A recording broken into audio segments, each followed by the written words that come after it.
Daniel Steinberg, en fait, a poussé un petit coup de gueule. Ça ressemble à une décision stratégique des États-Unis. Ils ne veulent clairement pas qu'on utilise leur GPU. Selon Meta, il est 2,5 fois supérieur. L'Union européenne a lancé ce mois-ci un appel d'offres pour la création d'une infrastructure DNS qui viendrait concurrencer les leaders du marché américains qui sont Google, Cloudflare et OpenDNS. Sans rentrer dans les détails techniques, DNS est un service indispensable au fonctionnement d'Internet, mais qui peut aussi servir à savoir qui essaye d'accéder à certaines adresses. Et c'est donc en annonçant vouloir protéger la vie privée des Européens que l'Union européenne a annoncé cette initiative. Mais DNS est aussi un service qui peut permettre à celui qui le contrôle d'autoriser ou d'interdire certaines adresses. On se rappelle par exemple de Pirate Bay qui entre 2003 et 2011 permettait de télécharger du contenu illégal, donc des films ou de la musique, et qui a plusieurs fois été empêché de fonctionner parce que des décisions de justice américaines avaient obligé les services DNS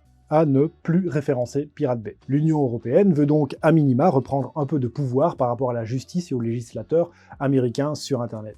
Affaire à suivre donc. À la suite donc de la news Log4j et du bug qui a impacté l'ensemble des systèmes d'information de la planète, donc il y a le gouvernement américain, notamment via la Maison Blanche, qui vient de mettre tout le monde autour de la table, Google, Facebook, enfin tous les grands, avec notamment la fondation Apache, pour que ces gens se mettent d'accord autour d'une réglementation, de manière à ce que ça n'arrive pas une nouvelle fois. Il y a notamment Google qui propose un référentiel en fait de sécurité, un référentiel de tests, et qui souhaiterait que finalement les briques open source très importantes, donc les briques critiques, bénéficient en termes de sécurité d'un espèce de reviewing ou d'une attention particulière à partir du moment où cette brique est utilisée et est essentielle pour l'ensemble de l'écosystème des logiciels. Daniel Steinberg, en fait, a poussé un petit coup de gueule pour dire, bah écoutez, moi j'ai reçu une demande de la part d'un grand groupe du Fortune 500 qui me demande de bien vouloir, sous 24 heures, répondre à leurs questions, savoir dans la lignée donc de Log4j, à savoir si curl est impacté par le bug, bien qu'il n'y ait pas de contrat entre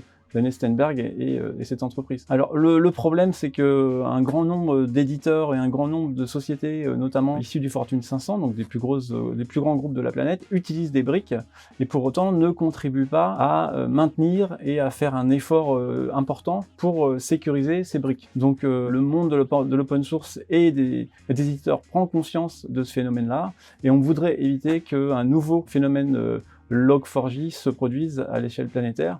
Et donc du coup, le gouvernement américain met tout le monde sur de la table pour essayer de trouver une solution. Intel vient d'annoncer l'investissement de 30 milliards de dollars pour la construction d'une usine de semi-conducteurs dans l'Ohio. Patrick Gelsinger, donc l'actuel PDG d'Intel, a milité auprès du Congrès américain justement pour pousser une loi comme le CHIPS Act. Alors cette loi, elle a pour but donc de permettre à des sociétés de bénéficier donc d'un allègement d'impôts, notamment sur l'investissement de technologie. Ça ressemble à une décision stratégique des États-Unis au niveau donc de la défense nationale, dans l'espoir de ne plus dépendre de fabricants étrangers. Est-ce que tu as un exemple qui te vient en tête à ce niveau-là?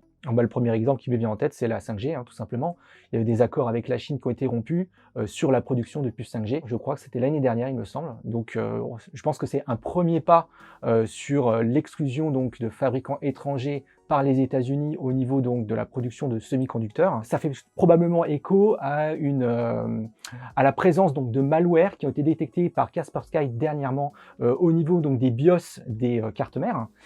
Et peut-être que d'ici quelques années, on va voir effectivement ce genre de malware présent directement dans les puces. Et à mon avis, effectivement, la loi CHIPS Act qui a été votée très récemment n'est que le début, à mon avis, d'une longue lignée de lois qui va permettre aux États-Unis de devenir souverains sur son territoire dans la production de semi-conducteurs.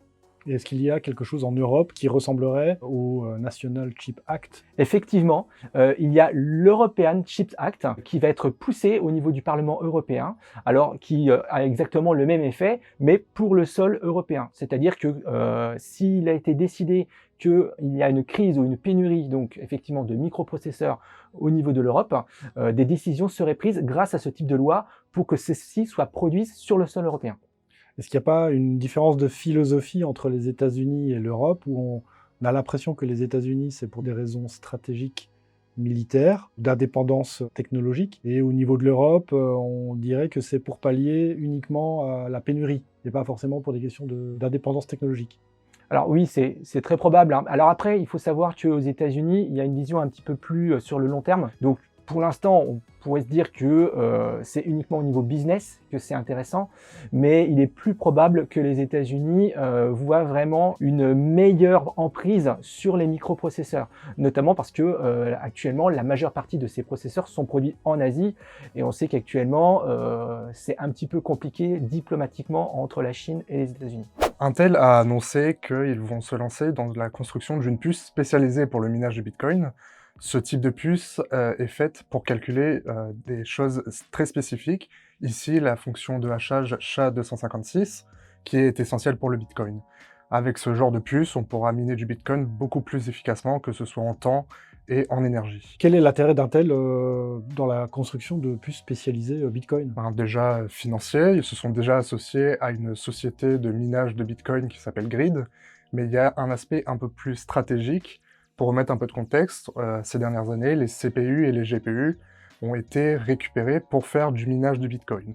Or, Intel, cette année, en 2022, prévoit de lancer ses propres GPU. Or, ils ne veulent clairement pas qu'on utilise leurs GPU pour faire du minage de Bitcoin. Donc, l'un dans l'autre, ils ont décidé de créer spécifiquement des puces pour les mineurs. Ils ont peut-être pas envie de rater le marché de l'image, parce que toutes leurs unités seraient achetées par des mineurs de Bitcoin. C'est ça, ils se lancent dans la fabrication du GPU.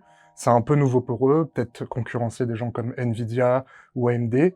Et donc du coup, ils veulent, surtout en période de pénurie actuelle, que leurs GPU servent pour du graphique et non pas pour miner du Bitcoin. Meta a annoncé qu'il était en train de finir la construction du plus grand supercalculateur au monde, qui a été donc baptisé AI Research Supercluster, qui sera opérationnel d'ici cet été. En Meta, c'est Facebook, Instagram, WhatsApp. Selon Meta, il est 2,5 fois supérieur à l'actuel supercalculateur le plus puissant du monde, le Fugaku japonais. Pourquoi est-ce que Facebook s'équipe finalement du plus gros calculateur? Les chercheurs de Meta ont annoncé que ce supercalculateur a été construit dans le but de répondre aux besoins colossaux de puissance de calcul du métaverse. Si tu veux, pour réaliser des tâches comme jouer par exemple en ligne avec tes amis, avec de la réalité augmentée, ou encore être avec une réunion avec 100 personnes qui parlent toutes une langue différente, avec une traduction instantanée, et bien ça nécessite encore une fois une grosse puissance de calcul.